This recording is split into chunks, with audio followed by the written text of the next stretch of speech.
তুফানের পর যে ছবির অপেক্ষায় নাবিলা। মাসুমা রহমান নাবিলার শুরুটা ছিল উপস্থাপনা দিয়ে, এরপর নাটকে অভিনয় করেন। ছোট পর্দার অভিজ্ঞতা কাজে লাগিয়ে একটা সময় বড় পর্দায় অভিষেকও ঘটে। প্রথম সিনেমা আয়নাবাজি মুক্তির পর নাবিলাকে নিয়ে অনেক আলোচনা চলে। এরপর একাধিক সিনেমায় অভিনয় করলেও গেল বছরের তুফান মুক্তির পর নাবিলাকে নিয়ে আবারও আলোচনা শুরু হয়। এই সিনেমায় নাবিলা অভিনয় করেছেন দেশের চলচ্চিত্রের সবথেকে বড় তারকা শাকিব খানের বিপরীতে। তুফান সিনেমার সময় জানা যায় এই তারকার আরেকটি চলচ্চিত্রের শুটিং শেষ করেছেন। নাবিলা অভিনীত সেই সিনেমাটির নাম বনলতা সেন। এখন সেই ছবিটি অপেক্ষায় আছেন তিনি মাসুদ হাসান উজ্জ্বল পরিচালিত বনলতা সেন চলচ্চিত্রের অন্যতম চরিত্রে আছেন মাসুমা রহমান নাবিলা। ঢাকা ও ঢাকার বাইরের ছবিটি শুটিং হয়। সরকারি অনুদানের এই ছবিটি চলতি বছরের মুক্তির সম্ভাবনা রয়েছে। সম্প্রতি গণমাধ্যমের সঙ্গে আলোচনায় এমনটাই জানিয়েছেন নাবিলা।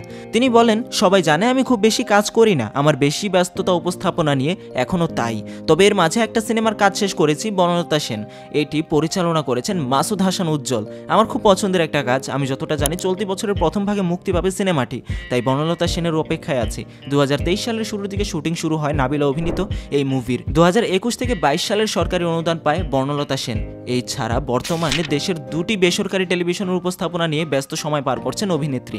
অভিনয়ের বাইরে নাবিলা উপস্থাপনা যেমন করে থাকেন, তেমনি বিজ্ঞাপন চিত্রের মডেল হিসেবেও কাজ করেন। 18 বছর আগে টেলিভিশন উপস্থাপনের মাধ্যমে বিনোদন অঙ্গনে কাজ শুরু হয় তার। এরপর বেশ কিছু বিজ্ঞাপনের কাজের পাশাপাশি চলচ্চিত্রে অভিনয় করতে দেখা যায় তাকে। অমিতাভ রেজা পরিচালিত আয়নাবাজির মাধ্যমে বড় পর্দায় তার যাত্রা শুরু। 2016 সালে মুক্তি পাওয়া এই সিনেমা চঞ্চল চৌধুরীর সঙ্গে জুটি বেঁধেছিলেন তিনি। নাবিলার দ্বিতীয় চলচ্চিত্র 1975 অ্যান আনটোল্ড স্টোরি। যাই হোক, ভিডিওটা শেয়ার করে দিতে পারেন বন্ধুদের সাথে, লাইক এবং ফলো করে সাথেই থাকুন জুম বাংলার।